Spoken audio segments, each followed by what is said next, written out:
Hello guys, मैं हूं आपको होस्ट एंड दोस्त लॉजिकल बीइंग। आज हम बात करेंगे तीन चीज़ों के ऊपर जो कि मुझे ऐसा लगा कि ये बातें बतानी चाहिए करंट मांगा के ऊपर जो चल रहा है अभी। ज़्यादा वक्त मैं नहीं लूँगा, सिर्फ तीन बातों के ऊपर मैं बात करूँगा। पहला है नामेकियंस, दूसरा है एंजल्स और जो लास्ट है वो हकाई के ऊपर है। ये तीन टॉपिक के ऊपर मैं अभी बात करने वाला हूँ। पहला बात है नामेकियंस। अभी जो करंट मांगा चल रहा है ड्रैगन बॉल सुपर चैप्टर 72, तो उसके बारे में असल में क्या है कि नामेकियंस, हमें अभी पता चला कि नामेकियंस जो है वो इस रियलिटी के हिस्सा नहीं है। जो अभी का जो मैक्रोकाज़म है, इस मैक्रोकाज़म में नामेकियंस वो नहीं आते, इस मॉर्टल यूनिवर्स में नामेकियंस नहीं आते।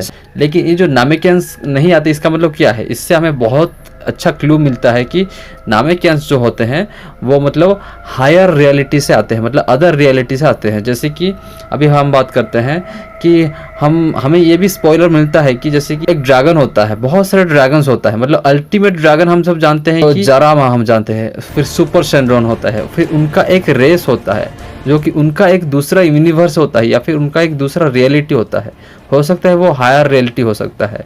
इसीलिए मुझे, जब मैं पहली बार ड्रैगन बॉल देखा तो मुझे ऐसा लगा कि ये जो होता है बहुत ही यूनिवर्स का सबसे प्योरेस्ट फॉर्म ऑफ लाइफ होता है ये नामेकियंस। कैसे? क्योंकि वो हमेशा किसी को हर्ट नहीं करते, सिर्फ पानी पी के जिंदा रहते हैं। उनका पानी पी के ही सारा कुछ एनर्जी स्ट्रेंथ गैदर होता है। और ये रियल लाइफ है, अगर कंपेयर करके देखें तो हमारा जो इंडियन फिलोसफी के हिसाब से जो साधु संत टाइप के जो लोग होते हैं, मतलब हायर स्पेसिस जो होते हैं, वो जोगी सन्यासी, तो वो भी क्या करते थे, मतलब पानी पी के भी बहुत सारे लोग ऐसे जीवित रहते थे, हायर लाइफ ऐसे भी होते थे। तो इसीलिए मैं ये बात को कवर करना चाहता था। तो मुझे ऐसा लगता था कि नामेकियंस ये थोड़ा मतलब हायर प्लानिटरी लेवल पे, हायर प्लेन ऑफ रियलिटी के हिस्से में आते हैं, तो जो कि ये सच्ची बात ये होता है नामेकियंस की पहली बात। दूसरी बात ये है कि वो एंजल्स वाली बात। तो मोरो आर्क में जब देखते हैं कि मतलब जेनोसामा बुलाते हैं बीरस को और एंजल्स को मतलब वॉइस को बोलते हैं कि जल्दी एंजल रिलम पे अटेंड करो, जल्दी वॉइस को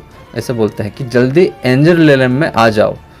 तो इससे हमें पता चलता है कि यहाँ पे मतलब एक चीज़ एक्सपोज होता है कि एंजल रिलम भी एक है, जो कि मुझे ऐसा लगता है कि जैसे कि बीरस का प्लैनेट है, गॉड ऑफ डिस्ट्रक्शन का प्लैनेट है, उसी तरह से ओमनी किंग का प्लैनेट, यहाँ पे ओमनी किंग का जो जगह है वो इस ड्रैगन बॉल यूनिवर्स से बहुत ऊपर है। लेकिन उससे भी ऊपर हो सकता है कि ये जो एंजल रिलम है, जो कि पूरी तरह से कम्प्लीटली एक separate higher planes of existence हो सकता है।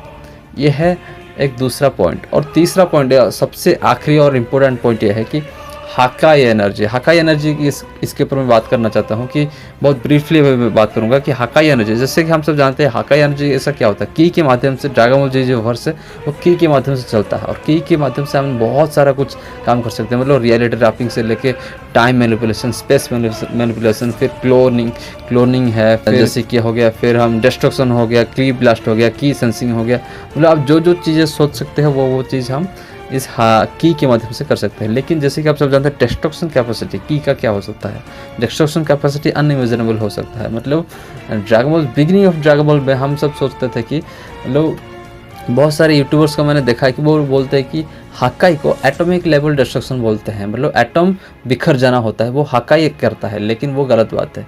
एटॉमिक लेवल डिस्ट्रक्शन मतलब की में इतना इनकैलकुलेबल हीट होता है कि वो की से ही atomic level destruction beginning of dragon ball G arc शुरू भी नहीं हुआ था, तभी से वो एटॉमिक लेवल डिस्ट्रक्शन हो रहा था, मतलब कर सकते थे की यूज़र्स। ठीक है, तो इसी से हम पता लगा सकते हैं कि मतलब की यूज़र जो होते हैं बहुत ही पावरफुल होते हैं। और की यूज़र के माध्यम से मतलब ड्रैगन बॉल जो कैरेक्टर्स है वो atomic level to cellular level to molecular level और molecular level to atomic level destruction भी कर सकते हैं। और यहाँ तक कि जो बू आर्क होता है, बू आर्क में वो मतलब एलिमेंटरी पार्टिकल या फिर प्लैंक्स कांस्टेंट लेवल या फिर ज़्यादा से ज़्यादा मतलब क्वार्क लेवल तक वो डिस्ट्रक्शन कर सकते थे। लेकिन यहाँ पे मतलब मैटर का सबसे छोटा पार्ट होता है, जैसे कि अभी मैटर का सबसे छोटा पार्ट साइंस के हिसाब से क्या कह सकते हैं, क्वांटम वर्ल्ड या क्वांटा पार्टिकल्स या फिर कह सकते हैं स्ट्रिंग्स, है ना। तो उसी लेवल मतलब मैटर का सबसे छोटा पार्ट होता है। लेकिन हकाई क्या करता है कि हकाई क्यों टेरिफाई है, क्योंकि हकाई जो है मतलब मेटाफिजिकल फॉर्म को डिस्ट्रक्शन कर सकता है। मेटाफिजिकल फॉर्म होगा तभी तो आपका ग्रॉस फॉर्म होगा। ग्रॉस फॉर्म में सबसे छोटा साइंस के हिसाब से स्ट्रिंग्स एंटिटीज़ को बताया गया है, मतलब स्ट्रिंग से ही वन डायमेंशनल पार्टिकल से ही वो सारा चीज़ें बनता है। लेकिन मेटाफिजिकल का कोई फॉर्म नहीं होता, वो सिर्फ महसूस किया जा सकता है। लेकिन हाकाई क्या करता है, मतलब जो कि आफ्टर लाइफ कॉन्सेप्ट है, हाकाई क्या करता है, वो उसको इरेज कर देता है, समझ रहे हो?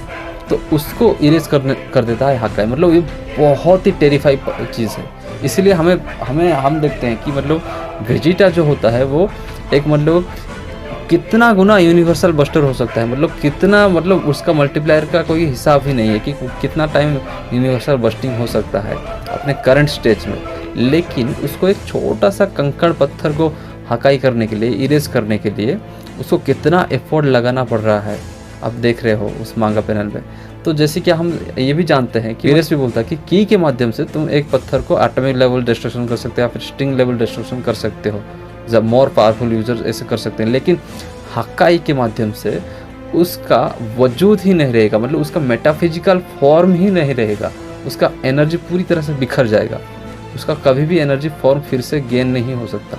अगर थोड़ा सा भी अगर बच जाए ग्रॉस फॉर्म, तभी जाकर वो फिर से रीगेन हो सकता है, उसको फिर से फॉर्मेशन दिया जा सकता है। लेकिन मेटाफिजिकल फॉर्म ही अगर बिखर जाए, मेटाफिजिकल फॉर्म को ही इरेज कर दिया जाए, तो कोई भी ऐसा पार्टिकल फिर से जुड़ नहीं पाएगा, वो पूरी तरह से कम्प्लीटली एग्जिस्टेंस से इरेज हो जाएगा। इसको कहते हैं हाकाई, मतलब ये होता है हाकाई सिन का ट्रू पावर होता है। इसलिए ड्रैगन बॉल के वर्स में जिसके पास इरेजर पावर ज़्यादा होता है, मतलब जो इरेज कर देता है, जो जैसे कि अभी हमारे पास है गॉड ऑफ डिस्ट्रक्शन के पास इरेजर पावर है, यूनिवर्स डिस्ट्रक्शन उसको कहा जाता है।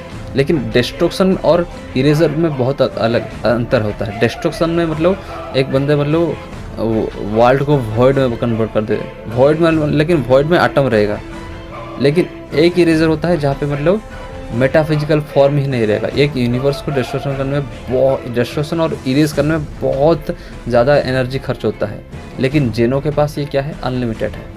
क्या है, अनलिमिटेड एनर्जी, इरेजर एनर्जी है, इसलिए उसको सब डरते हैं जेनो के पास। लेकिन अभी देखो, यूनिवर्सल डिस्ट्रक्शन कर सकता है वेजिटा, लेकिन उसको छोटा कंकड़ पत्थर इरेज करने में उसको कितना तकलीफ हो रहा है। इसको कहते हैं हाकाई सिन का काम। और सबसे ज़्यादा इरेजर टेक्निक जेनो के पास है, और वो भी है एक ब्लिंक ऑफ एन आई, वो कॉम्प्लेक्स मल्टीवर्सल लेवल वो डिस्ट्रक्शन ईजीली कर सकता है, ये मतलब ब्लिंक ऑफ एन आई। तो इसीलिए सबसे ज़्यादा जेनो को वहाँ पे रेस्पेक्ट देते हैं। तो ये था मेरा आज का वीडियो, कैसा लगा मुझे कमेंट करके बताइए। और हाँ, क्या आप सीखे मुझे कमेंट करके ये भी बताइए। नेक्स्ट वीडियो का सजेशन आप दे सकते हैं मुझे। मैं मिलता हूँ आपको एक नए वीडियो में। आरिगातो गोजाइमासु, बाय बाय।